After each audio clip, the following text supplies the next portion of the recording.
Prince Harry has been slipping back and Meghan Markle thrived in the spotlight as they made their return to New York for the first time since May, when they were involved in a near-catastrophic car chase.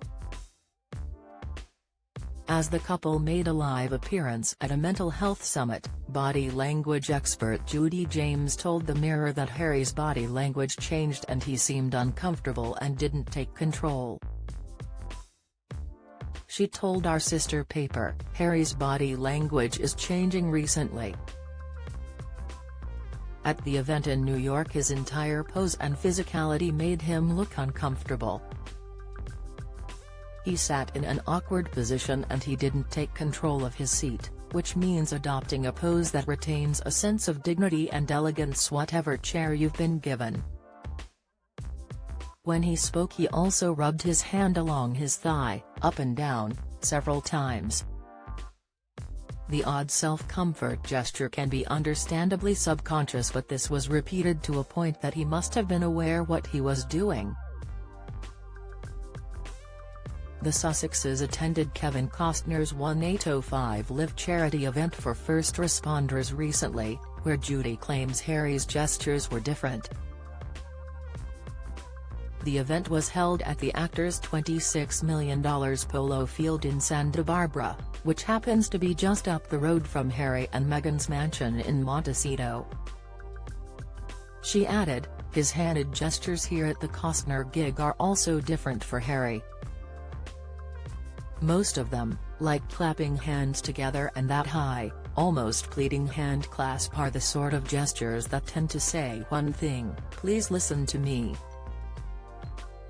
They suggest a desire to be listened to when someone speaks and a desire to get and hold the attention and respect of the listener."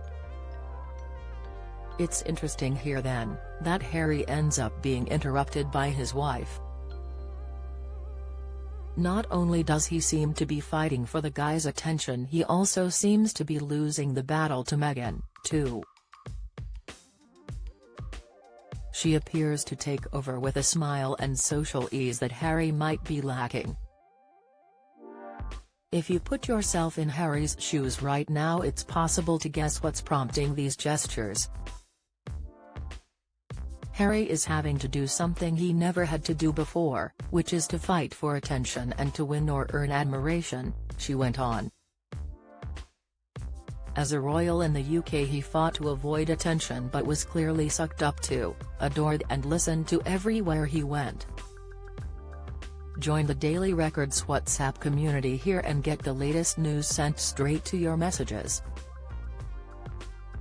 Being royal meant whole events would be planned around him and his fans queued to get a chance to touch him and get near him. He was unconditionally loved. And like most royals, he probably made the mistake of thinking this was all about who he was, not what he was. Judy concluded, "It would come as a shock to any royal to realize the adoration and interest comes from the title." Now Harry is away from the UK and moving in very high circles in the US. He will be having to fight for what he assumed was natural. He is also seeing his wife swimming confidently in these circles because she's already fought to get there. She's swimming upstream while Harry is slipping back. Her pats, steering touches and interruptions make Meghan look protective, but in the UK it was Harry doing the same to her. No wonder his body language is changing, as he's having to learn a whole new set of skills when it comes to making people who are not blown away by your royal background like and respect you for who you are.